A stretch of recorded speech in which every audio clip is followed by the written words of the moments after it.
Yeah, we go up. Chasing this money, it give me a rush. I am the shit and I still can't be flushed. Still in the six and I still can't be touched. Craving rap bitches, eat them up for lunch. Moving that white like the Brady Bunch. They think that I'm soft until I make it crunch. Yeah, they think that I'm soft until I make it. I load up the chopper, might light your whole block up. If you feeling froggy, then leave. Yeah, my creators, what's going on? You already know when the high go. It's another edition of Cuts. You know what the Cuts stand for? Culture, urban technology, and sports. My creators, I do gotta give a total apology. The previous episode, it was to be episode 112. Okay, episode 112 with Sub Caesar. Room 112, baby. Yeah, it was room 112, right? Right. But no. So it's episode 112. I messed up. On the feedback, I looked on it.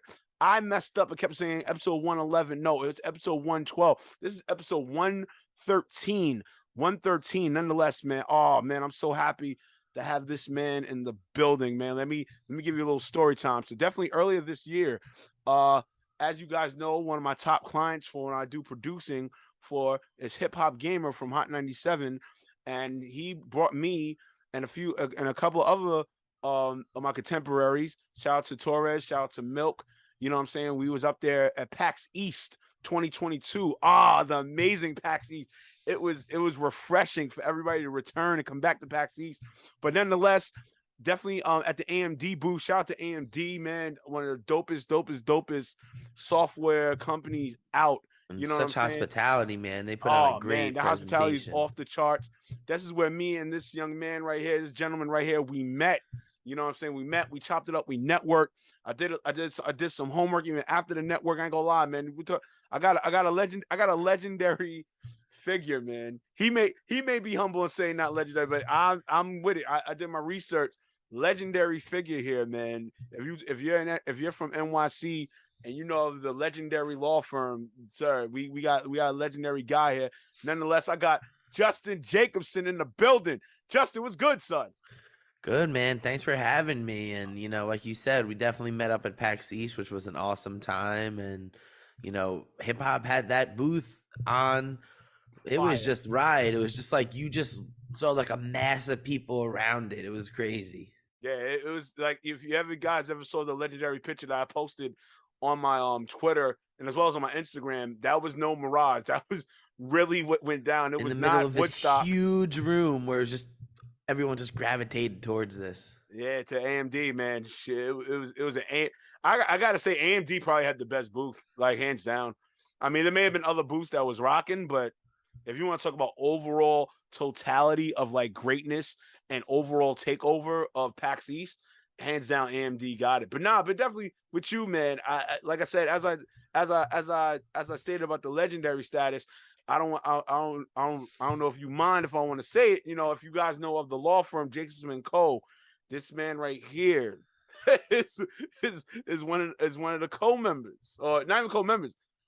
Is it co-owner? Yes? No? Well, yeah. So you know, legendary law firm of Jacobson & Co. So my creators, as I told you with this season, we are swinging for the fences for great figures here. You know what I'm saying? And this man right here, I can tell you off the rep, even of my short time of knowing him, you know what I'm saying, in a mere couple of months, man, let me tell you, he has gotten me out to some legendary events. Whenever you see me at the A++, that is courtesy of this man. But nonetheless, Justin, let my creators know about you, about your whole background and everything in the whole nine.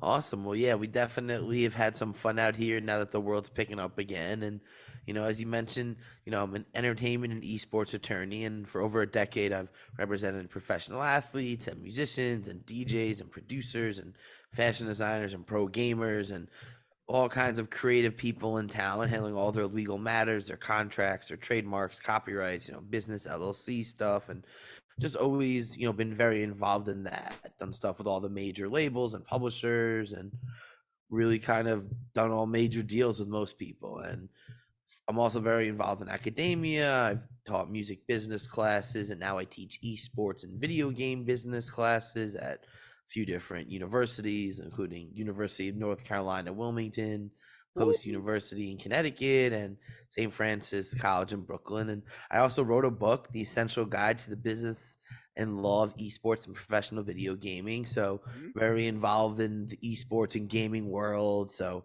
there's just a lot of fun stuff going on. And how we originally connected is I'm also running esports and gaming talent division for Ford Models, where Ford Models has created a new digital influencer management platform, and I have over 25 talent, including the amazing hip hop gamer himself, as part of talent that I work with and help kind of steer their career. So very involved in a lot of intersections of culture and music and sports and the gaming world. Yeah, nah, that's what's up, my career. Do you hear that? That resume alone is definitely a Remo approved, and it's definitely just off the charts, like epic. Like, take my creators into how you felt and what the transition felt like, separating yourself from the legendary firm that you and your father, you and your father and you put together. Like, how did that go? How did that feel? Like, definitely building up your own legacy in a sense. Take my creatives into that. Well, yeah, I mean, I think it's one of those things where what's great about New York, and especially pre-pandemic, was like there's always something great going on, especially during the week where there's fashion shows, magazine release parties, album release parties, like just so much of the right people doing things. And I think being able to go out there and, find talent, work with them, kind of identify their needs and develop my own relationships, was just amazing, to where I'm able to now have clients that are like my clients and people that have been working with me for years or more. And that's who their lawyer is, and that's who they have this relationship with. And, I think it's important to be able to have done that and to kind of been able to find people that have no dealings with anyone else but me. So, to me, that was one of the biggest things, is being able to find people that I kind of vibe with and I can help on their journey, and hopefully they're successful, and their successes are my successes, and it really just helps you grow. Right. That's what's up. Definitely take us into what do you feel in your insight as a late with entertainment, and as well as, do you feel there's enough entertainers that are understanding what's going on in the business of entertainment versus the ones that are not? Like, take us into that. Like, of your insights.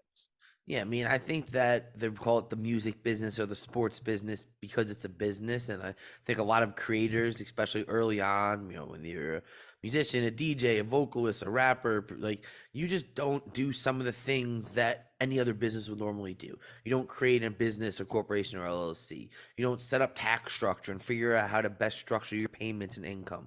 You don't trademark and protect your artist or DJ name the same way you would for any product or clothing company or toothpaste or water or whatever else you're selling. So there's just a lot of fundamentals that I think the creative people just don't identify, and especially almost do it when it's too late.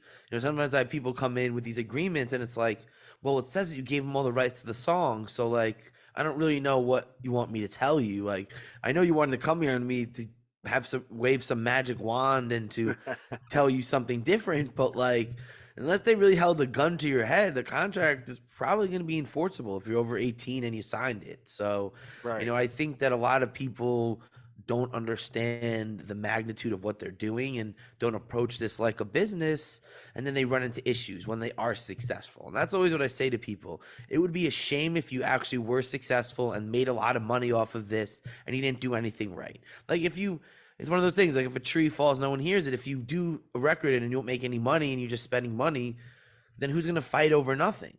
But if you make thousands or hundreds or millions of dollars, trust me, people are going to come and they're going to want their cut. And if you didn't do things properly the first time at the beginning, trust me, there's a reason why lawyers and people that are involved in this are usually the only people that win in these situations. Right, man. And my credits, and as you just heard what Justin's talking about, man, it is very key for you from the jump. Don't worry about the numbers and the views and everything on magnitude. You need to make sure everything is on the up and up ASAP from the beginning, because as he's telling you, this industry is no joke. The more your fame rises, the more that people want a percentage of that shit. Like, you know what I'm saying? And the more you have to worry, like, right, because you're making money. Like, if you're not making any money, you can give 100% or 50% of nothing is nothing. Right. No, that's definitely true, man. And also too, man, I'm definitely glad you really touched on that and really gave your insights. Who have been your top clients? I mean, I'm having you hurt feelings early. Have you, let's say, I'm a not. top 5? I'm not a name dropper per se, but Right, but I'm I've just saying. But I'm definitely, just saying. like there's some people. Well, I guess there's certain people that I feel like have done some amazing stuff. So there's this EDM vocalist Halion who I've worked with for a long time, and her her husband's a really well-known producer. So definitely helped him do a very large publishing deal early in his career. So Right. they have platinum artists. They're touring all over the world, and I saw them at Izu, in 2019, and they were like, on the main stage performing with Tritonal. So, it's really exciting to see people that you've kind of like grown with and see where they're, gone. And then, there's some, NFL guys that I've done some stuff with, and some other, rappers and producers that are big in, the hip hop world. And so there's just a lot of different people. And then, with Ford, we're working with, former NFL player Amon Green, who's also, Right. a college esports coach. And, we have WNBA player Ariel Powers, who's, gold medalist and WNBA champion. Oh, shout out to Ariel, man. I haven't seen her and since the 368 event before pandemic. So, she's very involved in, the esports scene and gaming. She's the co-owner of Team Liquid. We work with, Skeptic, who's a big creator, who's a Fortnite pro, and really just have a bunch of unique people that, working with OG King Kurt, who's the Nets gaming coach for their NBA 2K League team. So we have just a lot of people that span a lot of areas, and that's what I think is really unique, is I look for people that kind of straddle these entertainment and cultural worlds, because as we know, all of this culture moves together. I always used to hear about all the pro athletes and, rappers playing 2K and Madden and Halo and all these games in the locker room. And like, it wasn't really as well known as it is now, where now everybody knows about Juju Smith and Odell and all these guys gaming all the time. So it's, really nice to see these worlds like kind of publicly merging, and, being able to work with different players and musicians. And, we have some radio DJs like the Hip Hop Gamer and some other people that, do voiceover for games. And, our musicians themselves have, been actresses in TV shows and stuff. So we have a lot of people that are entertainers, content creators that have, a gaming component. And I think that's really unique, and, something that you're seeing really works, where, maybe you're an NFL player, but you also like gaming. So now there's a whole new avenue there, or, you're like Joel Embiid or Gordon Hayward, an NBA player who loves gaming, and you're able to create these new marketing and, business opportunities in this new world. Right. That's what's up. And definitely take us into, when was your pinpoint year or time frame when you really realized and seen that the gaming industry was definitely going to take over? When was your pinpoint mark? Well, I would say that, I've always been a lifelong gamer. So, Nintendo, Sega, N64, Xbox, all the goodies. Definitely played 2K and Madden a lot more hours than, I'll tell on the air. But Right. I would say probably about 6 or 7 years ago, I really kind of stumbled onto what was going on this really high level. Like, I knew it was huge in Asia and South Korea because, I was a big StarCraft and StarCraft 2 fan. So I knew that those pros were like huge there.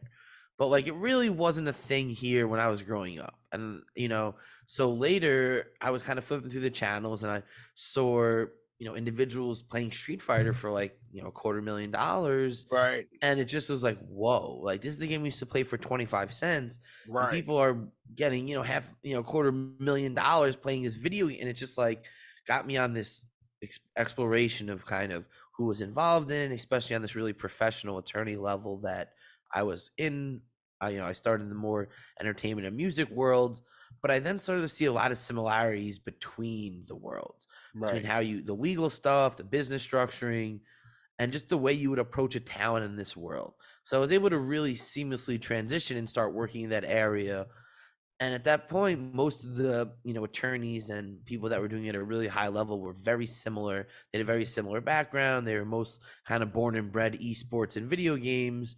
But I came from this more traditional entertainment world, the movies and TVs and, front row at Fashion Week and, album release parties and those big events that we were at. We were at that NFT NYC event that was just thrown by Nolcha, who does an amazing Fashion Week event every year. So it was just really a whole new world that a lot of these people weren't involved in. So I really felt that I could just bring a different energy, a different knowledge, and, like you said, a different network where, my background is working with, the Warners and Sonys and Universals, having, working with Precious Paris of G Unit and doing her Love and Hip Hop deal, and, working with other, unique artists that are in, Fader and, The Source and XXL and some of these other big publications. So there's just a lot of different avenues and angles that I bring in that was different. And as a result, I felt that I could do well. And I kind of just went at it and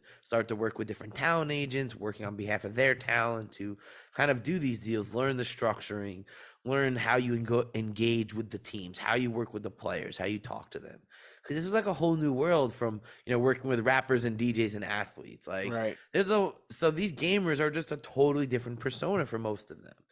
Obviously there's some similarities, but there was a whole new kind of vernacular, a way to deal with them, a thought process. Like, they were just very, I would say, not unsophisticated, but just naive in this whole world where, with the sports and the music world, like, you need an agent, you need a manager, you kind of grow up knowing you need a lawyer to get you a record deal, and you have an agent getting you booking, and like, you kind of know this stuff, whether it's from TV or movies or just being in it, like, Entourage or, Arliss or Jerry Maguire or any of these pop culture things that talk about, sports agents or, music talent agents and all this stuff. So it was really new and unknown in this esports and gaming world.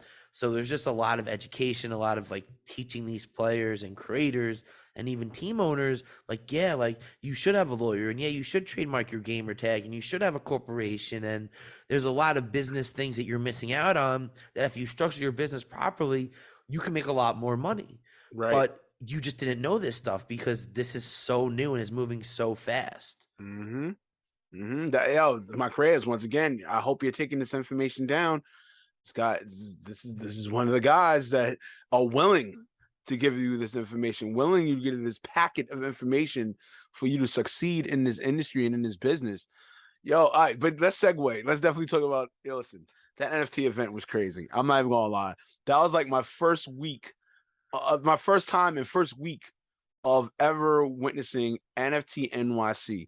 In your heart of hearts, did you expect it to be that large? And also, and second part of that question, how did you maintain your rest to at least attend majority of those events? Let's go right into it. So yeah, that event was definitely way more than I thought. I had no idea there's gonna be a second level that was gonna be packed. I was like, okay, like, there'll probably be, some people here, like, the guy that runs it always does really good events. And like I said, they do a great New York Fashion Week every season and have doing stuff in Miami with NFT Week. So I was like, okay, like, I know it's gonna be good. I'm not gonna go and it's gonna be 10 people. And then I thought, okay, then the first floor was full. And then they opened the stairs to like a whole nother bigger floor. And it's like, wow.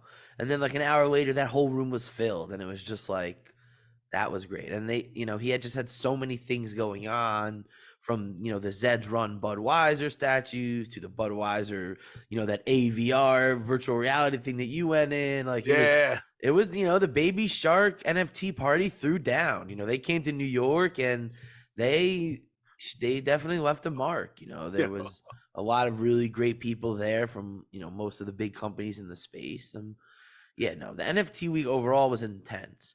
There was just like nonstop events. Like, you could just literally have stuff every couple hours. There's like a lunch event, a dinnerish event, an after dinner event, a late night event. Like, you could just program your whole schedule. So it was, you just had to be selective. And, a lot of these events, you have to be like a token holder or like have the NFT or be a guest of someone. So they're very particular. But, I went to a really cool one that was, Polygon Studios, Dr. Disrespect's, Midnight Society event where you got to kind of get a look at that. And, the doc himself came by and, Polygon Studios space in the city is pretty awesome. Like, just like going through that was an experience in itself. So they threw a nice little mixer down there. So it was a cool vibe. It was definitely not the club that we were at, which was bottle popping, like It was sparkler crazy, going. Like yo, that was a it New York club on a Monday night. yeah, right. This was a little bit more mellow. Yo, I'm not even gonna lie to you, bro. I think I had to ask you, literally, I think I had to ask you like 4 times that night. I was like, yo, bro, what in the world is this situation you got us into, son? I was like, yo, on a Monday, son, a Monday. It wasn't even like a holiday day or anything It like was that. just This a is like random regular Monday. June. after work Monday. Like, Yeah. And like when I kind of got there and I was like, saw the line was around the block, I was, oh, like this is annoying. And then the line was around the block the whole time. I was like, oh well, I invited all these people here because he said he needed me to invite people and like it's gonna be a real pain, but like, it worked out. yo, it worked out as an understatement. It was a fucking zoo, bro. You would think the Yankees or the Giants freaking won the championship. That's how crazy it was. Yo, I think literally no BS. I think there had to be at least more than about give or take 4,000, 5,000 people. Wow. I mean, yeah, like there was literally it wasn't wall to wall. It wasn't like uncomfortably tight, Right. but like there really wasn't open space anywhere. Yo, but also too, I had definitely went to the NASDAQ and 300 event during that NFT week. Man, yo, the fact of just being in a room with like Al Sharpton and fucking Kevin Lyles was crazy. And just hearing them talk and then the networking that came out of that, man, and being at the like literally seeing the Times Square ball, like right there, bro. Like It's right there. amazing. I was like, yo, chill. Hey, this is different, son. This is different, bro. But yeah, man, nah, definitely, man. So so definitely with gaming, man. What's the last thing you played? What's been going on? What other games are you looking forward to playing this year or by the end of the year? I mean, I'm always a big 2K guy. That's always my default. Play that a lot. And I have this Marvel Contest of Champions game on my phone that's like when I'm out on my phone to kill time, it's like a Mortal Kombat with Marvel characters, and it's just something I've just been playing for years, and it's just like it's kind of like my addiction that I can't shake. That like I like playing it, but I don't like playing it, but like I keep playing it, and it's between those two games, I don't have enough. That's about it for me. Like I'll jump on StarCraft 2 every once in a while, but Right.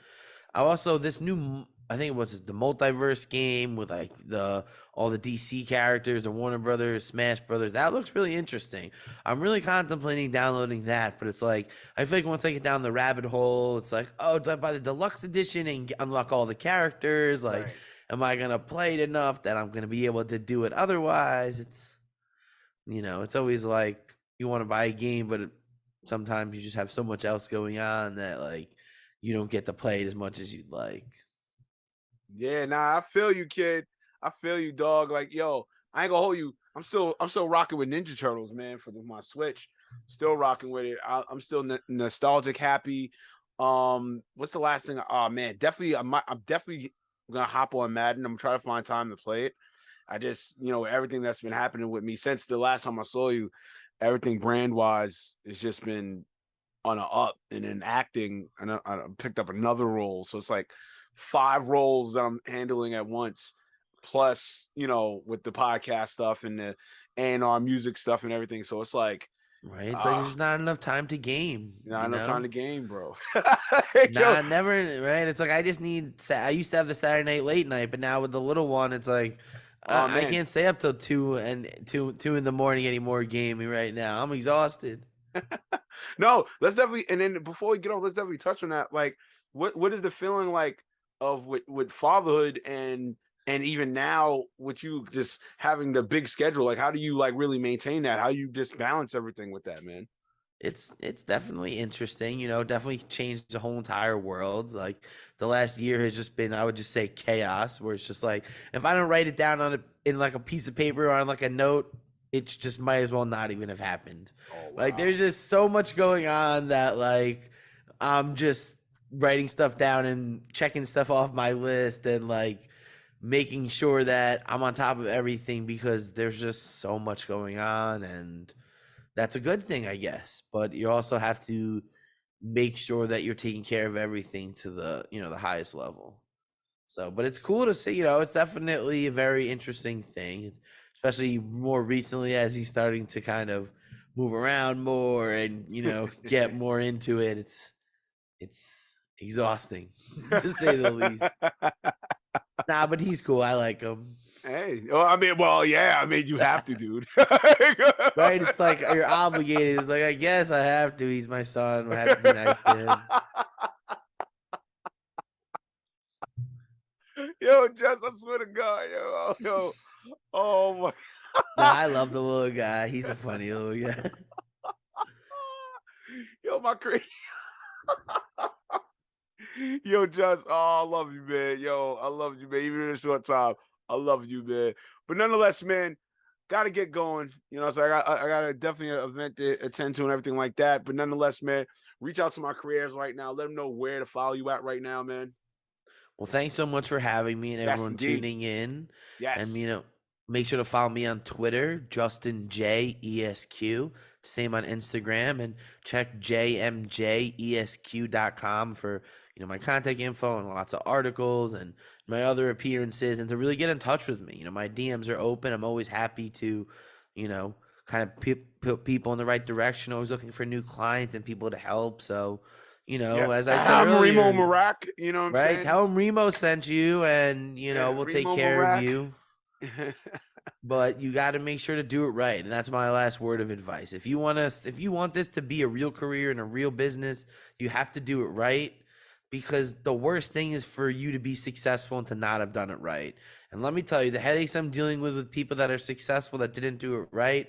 I just came from a lunch today where the manager is just like yelling at the producer, or it's like, yo, man, like, you can't be doing this stuff without getting paperwork signed. Like, you can't just bring random, vocalists into the studios and let them contribute stuff and not do the right paperwork. And, then we're doing a record deal and they come out of nowhere and now we have to buy their rights out, and it just creates chaos. And the label's like, hey, man, like, what's going on? It's like, oh, well, we're trying to secure the rights from this random vocalist that we never heard of. And, they're not going to release the record without the rights and the clearance. So it's, important to do it the first time. And usually if you do it right, you might be successful. And if you're successful, you'll get what you're supposed to. You heard it, man. That's Justin Jacobson, man. Yo, my brother, I definitely appreciate this, man. This was definitely a Reemo approved, man. I definitely appreciate you giving me your time. Nonetheless, my creative, you know how this is going. This is episode 113. 113 of CUTS. You know what the CUTS stand for? Culture, Urban, Technology, and Sports. Now, you already know what it is. You want to follow your neighborhood Rube Sprayer, Social Dreep himself. You go on Instagram at Reemo Marak _, as well as on Twitter at Reemo Marak. If you want to follow the podcast, it's C.U.T.S _ on Instagram. On Twitter, it is CUTS Podcast 2. You heard? Also, too, you want to be a guest on here, hit us up on CUTS Podcast 1 at gmail.com, as well as music creators. You want me to review your music? Hit me up on Groover, groover.co. Search my name, Reemo Marak. Dwayne, send me your track and I'll review your music, and as well as download the Clash TV app, as you can catch CUTS on Clash TV. If you are an iPhone user, you are winning.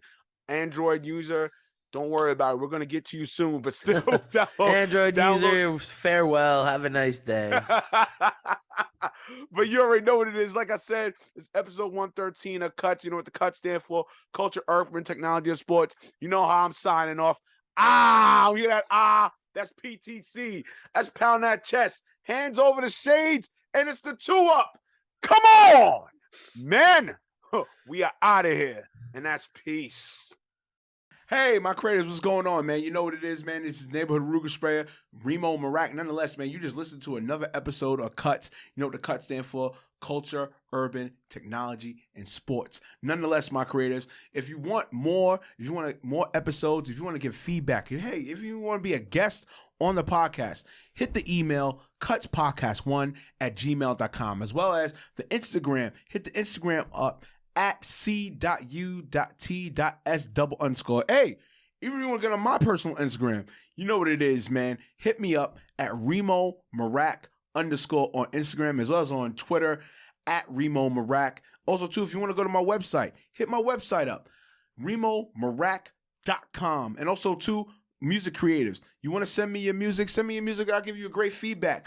Also on Groover.com. You know what's up. You know what it is. The hashtag PTC. That's Pound That Chest.